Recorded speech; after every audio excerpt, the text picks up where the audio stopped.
Welcome everyone to the 10th game of the World Championship match 2023.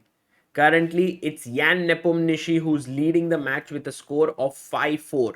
And Ding has the white pieces in this game. So naturally, this is a very critical game. We'll go through the game and see what happened. But before that, let's have a look at a few pictures from the venue. This is before the start of the game, the firm handshake between the two players. Then Ding's super focus, trying to think what should he play with the white pieces, and that little stare which has the intensity but at the same time is very sort of cute little look that Ding has, and Yan who's always very focused on the board. And there's this nice picture of Yan seeking divine inspiration or something of that sort, because Yan often does this and looks up and the photographers click it at the right moment. So this is a very nice picture. Okay, getting back to the game. What does Ding begin with? That was a big question. Will he play d4? Will he play c4, a game with which he got some success? Or will he go e4, which has never been played by him in this match? He started the game with c4 and Yan responded with knight f6, knight c3, e5, the English opening, knight f3, and we had the four knights out. e4 was played, and here the main move is bishop b4, and this has been played before. However, uh, here Yan decides to go for bishop c5, which is very sharp, and as Yan said in the press conference, that this leads to sharper lines, and if sort of black is well prepared, it can give equality pretty in a pretty direct way.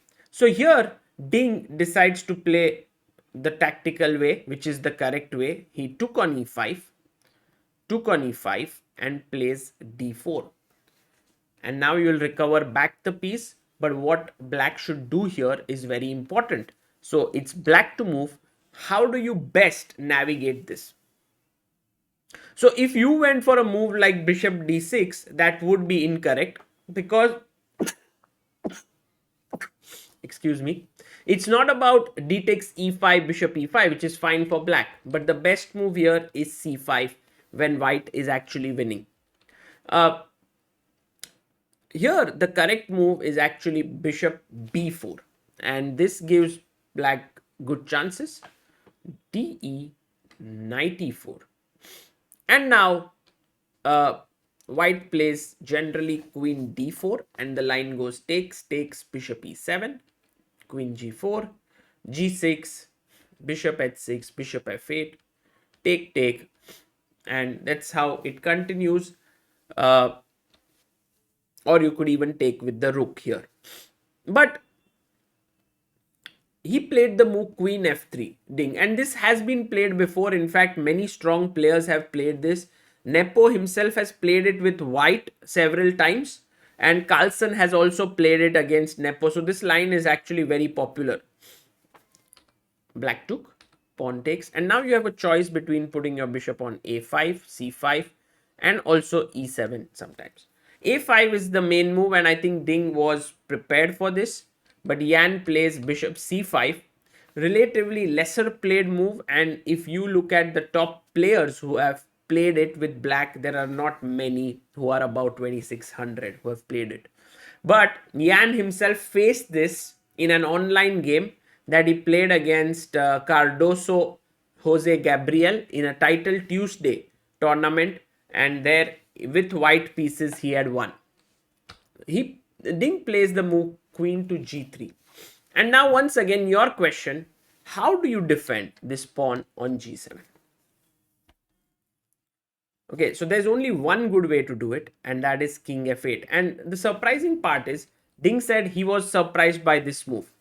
Well, the thing is that if you play castles, it's already pretty bad. You can directly win an exchange with bishop h6 and this way, which gives good play for, I mean, white is better. But you could also go bishop g5, bishop e7, force him to be a little more passive, bishop h6, g6, and now h4 with a very strong attack coming in. This would be a big advantage to white. The other idea is to play g6, which Ding thought was possible, but let's say after something like bishop d3, white is clearly better here, especially because there are ideas of bishop g5, h4, h4, h5, and it can become very strong. So the right move here is king f8, and if you found this move, well done. Bishop e2, and now black played the move d6. I think it was at this position that we organized this online arena where I play and a few of our viewers play, and we try to sort of play from both sides for half an hour, blitz games, to understand this position better. And I could literally feel it that this position was easier for white to play. You know, white's moves are simple. White puts his bishop here, castles, plays rook d1, plays rook e1. But black needs to be careful, because how do you activate your rook here on h8, the bishop? It's not so simple. But one thing is for sure, that black can afford to give up a pawn here and there, because these pawns are very weak on c3 and c4. So that is how the play continues. And here Ding played bishop to f4. I really liked Yan's next move. He first got out from the d file, put his queen on e7. Ding brought his rook to d1, and I think the next move was an important one, which was still in Yan's home prep. He finds the move h5. I think this kind of solves the problem, because you are doing two things. Firstly, you are pushing the queen away from g3, and if white were to play h4, then after take, there's this very strong move here. Try to figure out what should black play here, black to play. The move here is bishop g4. Fantastic move by black. And with this, it creates a lot of problems. Let's say if you play f3, I go rook h6, takes rook e6. Bishop is hanging, e2 is hanging. If you play rook here, then bishop d6, and this leads to equality. So somehow, you know, it is h4, you meeting it with h4 is not a good idea with white playing h4 here.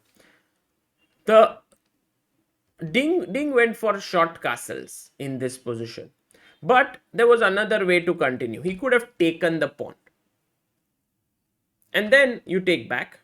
And here's an interesting moment once again. If you take with the bishop, by the way, then after bishop takes, queen takes, as we said, one pawn down, that's completely fine. You can play bishop e6, rook c8, trade queens. It's like the game. But what if you take rook takes d6 here? Very interesting move. And black to play, what would you do? Of course, you can't take bishop takes d6, because then bishop d6 is a pin and this is game over. So the move here, and many would think, is h4, but after h4, queen d3, black is still doing, I mean, black is better, but white is still in the game. Bishop e6 needs to be played. The winning move completely is g5. And if you find this move brilliant, because now it's over. After bishop e5, which is the only move here, by the way, if you take either way, the d6 rook would be hanging. Bishop e5, now play h4. Now there's no way to defend d6 as well as e5, both these points, and white is lost. Castles was played here, h4, the queen had to go to d3. Of course, you don't want to take on e5. This is a blunder because of queen d8 check, and game over here. Rook is lost. Even if you play queen e8, there is queen takes c7 with rook d8 coming. So he had to play g5, and at this point, Ding sank into a big think here after take, and he had a decision to make. Should he take on d6, win a pawn, but go into an endgame, or should he play bishop e3?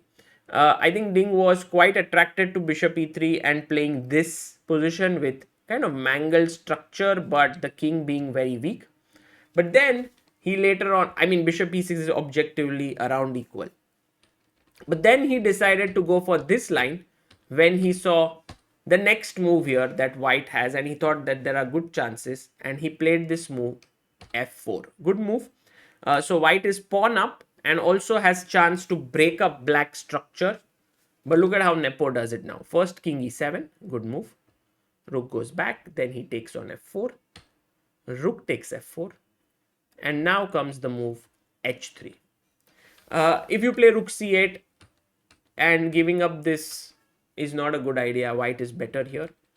So h3, g4, rook c8, king f2, rook to c5, a4, rook a5, bishop d1, and you will see now how Nepo easily draws this. Yes, h3 pawn is weak, but he does it well. Rook h6, rook e4. Now, white has a big threat here, which should be carefully dealt with.